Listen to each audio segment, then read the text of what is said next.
بشونه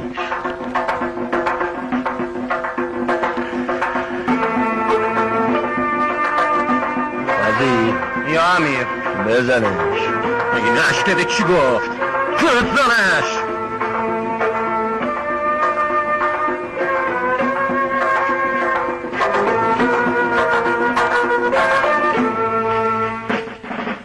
جز کفترش منتظره چه؟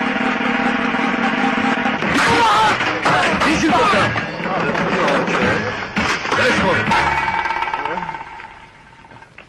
وزیر مردتر از این پیدا نکردی؟ نه اکبر آقا این گذرگی مرد داشت اونم اسخر آقبالی بود مرد بود وزیر یا امیر یه دستمال بیار مرد پیجه کن ببر سر گذر بندازش جلو سگ